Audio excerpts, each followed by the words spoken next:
महाकुंभ में मची भगदड़, कई श्रद्धालुओं की मौत।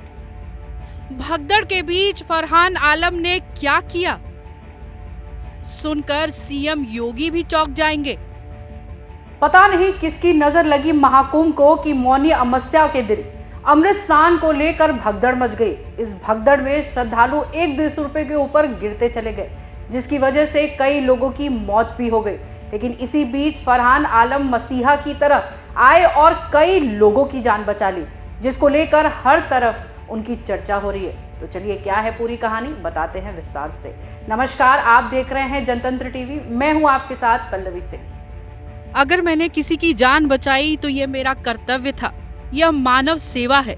जब आप किसी की मदद करते हैं तो आप कभी नहीं देखते कि वो किस धर्म या संप्रदाय से ताल्लुक रखता है।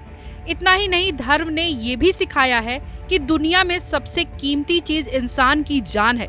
अगर मैंने राम शंकर की जान बचाई या उन्हें समय पर चिकित्सा सहायता उपलब्ध कराई तो यह मेरा फर्ज था। ये शब्द प्रयागराज के युवा वकील और समाज सेवी फरहान आलम के हैं, जिन्होंने प्रयागराज में महाकुंभ के दौरान दिल का दौरा पड़ने पर भक्त राम शंकर को समय पर सीपीआर देकर नया जीवन दिया।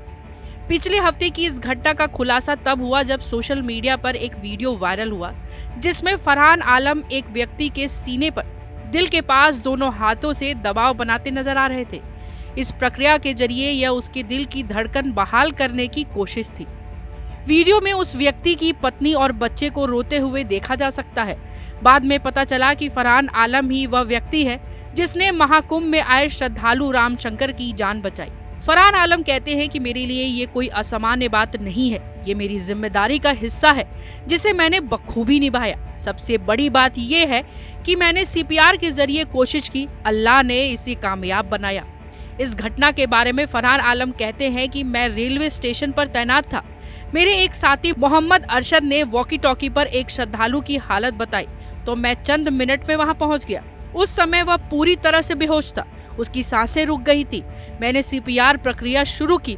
कुछ पलों की कड़ी मेहनत के बाद उसे नई जिंदगी मिल गई। एनजीओ हक की ओर से बच्चों के अधिकारों के लिए यूनिसेफ के साथ मिलकर काम कर रहे हैं। वह एक सामाजिक संगठन प्राइम रोज शिक्षा संस्था के संस्थापक हैं, जिसकी स्थापना उन्होंने ही की थी। संगठन ने महाकुंभ के दौरान श्रद्धालुओं को चिकित्सा सहायता प्रदान करने के लिए रेलवे सुरक्षा बल के कर्मियों को प्रशिक्षित किया था।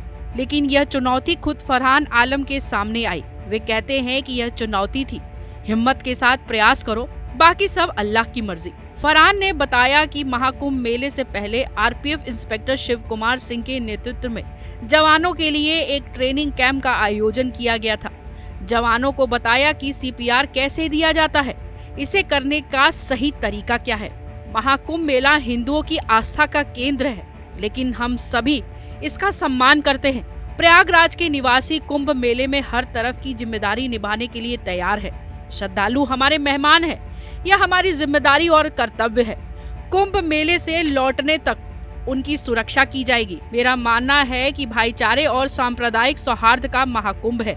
यहाँ ऐसे मुसलमान भी हैं जो करोड़ों श्रद्धालुओं की सेवा के लिए स्वयं सेवक है, जो बड़ी शान से दिन रात काम कर रहे हैं, कदम से कदम मिलाकर श्रद्धालुओं की मदद करने की कोशिश कर रहे हैं। फरहान आलम ने कहा कि महाकुंभ मेला देश की गंगा जमुना सभ्यता का प्रतीक है। इस समय हिंदू मुस्लिम में कोई फर्क नहीं होना चाहिए। धर्म के आधार पर हमें सेवा करने से किसी ने नहीं रोका और न ही आपत्ति जताई। दरअसल हम शहर के लोग इसे अपनी सामाजिक और मानवीय जिम्मेदारी मानते हैं। हमारा लक्ष्य श्रद्धालुओं की हर मुश्किल को दूर करना है।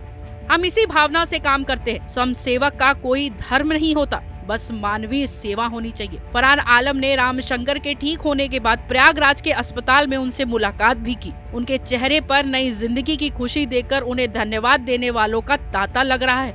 फरहान आलम ने कहा कि उन्होंने अपना फर्ज निभाया। दिलचस्प बात यह है कि पिछले कुंभ मेले में फरहान आलम ने ऐसी ही स्थिति में एक श्रद्धालु की जान बचाई थी, जिसका वीडियो उन्होंने अपने सोशल मीडिया अकाउंट पे शेयर किया। यह घटना महाकुंभ मेले में उस समय सामने आई जब देश का सोशल मीडिया आईटी बाबा और ममता कुलकर्णी के बॉलीवुड से सन्यासी बनाने के सफर की खबरों से भरा पड़ा था। शायद यही वजह है कि इस बुखार में फरहान आलम की घटना कहीं नजर नहीं आ रही है। फरहान आलम ने बताया कि इस घटना ने श्रद्धालुओं और वहां के प्रशासन को एहसास दिलाया कि प्रशिक्षण और तैयारी कितनी महत्वपूर्ण है। कई लोग फरहान आलम को इस कार्य के लिए धन्यवाद भी दे रहे हैं और उनके जज्बे की तारीफ कर रहे हैं। स्थानीय लोगों के साथ साथ महोत्सव में आए श्रद्धालुओं ने फरहान आलम के प्रयासों की सराहना की और उन्हें सच्चा नायक माना। जो भी दर्शक इस वीडियो को देख रहे हैं, फरहान के इस प्रयास और जज्बे को लेकर क्या सोचते हैं, अपनी राय हमें कमेंट बॉक्स पर दीजिए। फिर मिलेंगे एक नई कहानी के साथ, तब तक के लिए नमस्कार।